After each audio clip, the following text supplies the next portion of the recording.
And hello everybody, welcome back to the channel guys. I hope you're all well. Before we do get into today's video, as always, please do smash that like button and subscribe to the channel for daily Liverpool content. Guys, in today's video we have got quite a lot of stuff to go over. Yes, of course we are building up to the huge spectacle, probably the game of the season against Manchester City at the weekend. We're also back in action tomorrow as we take on Sparta Prague as European football returns once again. Whilst also in the background there is twists and turns with regards to the managerial position or the new manager position that's going to be taking place in the summer, and there's also more twists and turns with regards to the director of football. We've got quite a lot of stuff to go over, but let's start with the first bit of news, and that is with regards to the Anfield Road stand. Yes, the Anfield Road stand has been a subject that we spoke about quite a lot here on this channel, and basically reports this morning is stating that Liverpool would consider selling naming rights to the stand. Now, it's a familiar tale in football it's a thing where teams do of course sell their stadium naming rights and call it, if you look at the Nou Camp, they're of course called the Spotify Nou Camp. You look at Manchester City, they're called the Etihad, all these kind of things, and it's very, very common for big clubs or clubs to sell the naming rights of their stadium. Now, Liverpool I don't think would ever sell the naming rights of Anfield. It's just, I don't think the fans would accept it. However, reports are stating that they would consider the naming or selling the naming rights for the Anfield Road stand. And further to this, apparently ongoing talks are already underway with Nike. So yeah, very, very interesting there. But we could see a new deal agreed there with Nike with regards to the naming rights of the Anfield Road stand. In other news, Ryan Gravenberch is set to miss out on a crucial week for Liverpool as he continues his recovery from ankle ligament damage. The Dutchman has been out of action since he's being forced off in the early stages of the Reds Carabao Cup final victory over Chelsea on February 25th. And here at LFC News, we understand that he will also be unavailable to feature in this week's vital clashes with Sparta Prague and Manchester City in the Europa League and Premier League respectively. Offering an initial update on Gravenberch's injury last week, Jurgen Klopp moved only to rule the midfielder out of the upcoming meetings with Southampton and Nottingham Forest. However, it's now understood that a return after the March international break is currently considered the likeliest timeline. That would mean Gravenberch not only misses this week's game, but also the second leg against Sparta Prague, as well as the FA Cup trip to Manchester United. Still, the club's medical staff consider him fortunate not to have sustained a break as a result of a heavy challenge from Moises Caicedo at Wembley.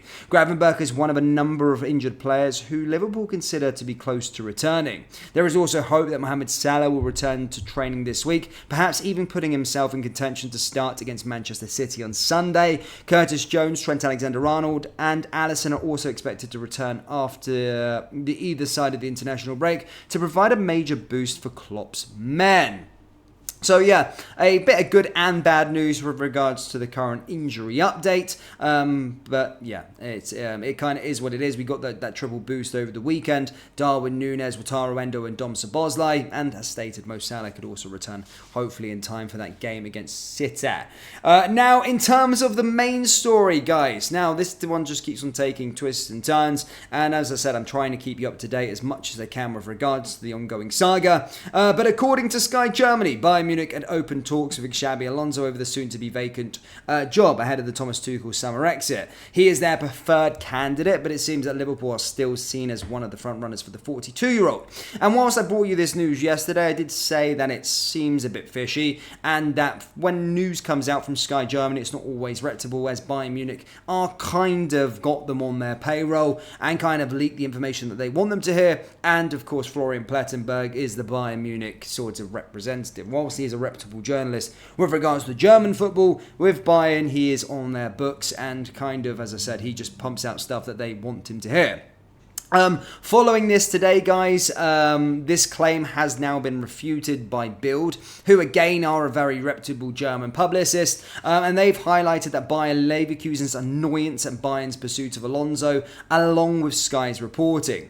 That report says that no talks have taken place with any club as things stand, including Liverpool. Meanwhile, the Independent's Miguel Delaney claims that Barcelona have made Sporting Lisbon boss Ruben Almiron a summer target, seeing him as the ideal ideal choice to replace Xavi at the end of the season. The Portuguese, who is believed to be Liverpool's alternative to Alonso, is also a contender for the Chelsea job should Mauricio Pochettino be sacked, according to The Guardian. Yes, the managerial merry-go-round continues. So yes, a lot that's kind of going on over the last couple of days, but what I just want to make things clear is that Bayern Munich aren't the front runners by any means for a Xabi Alonso. I'm very, very certain of that, and what they're feeding to the media in Germany at this moment in time is propaganda that this goes to them. And as stated, I do certainly believe what Bild is saying, I do believe what other sources are stating, and that is that Bayern Munich are being a nuisance to Bayer Leverkusen at this moment in time. Alonso has refuted, and he has stated that he's not speaking about his future just yet, and as I keep on saying, he will choose Liverpool over Bayern Munich. There's no doubt about that in my mind.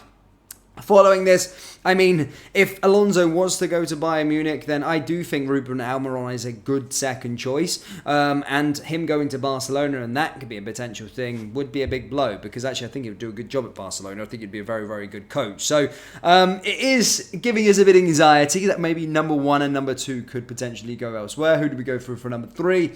Who knows at this moment in time, but yeah, it's certainly a merry-go-round that is going to keep on going until the end of the season. So I'll keep you up to date with everything, but try not to listen too much to Sky Germany. And as I say, I'll keep you on the straight and narrow with regards to it.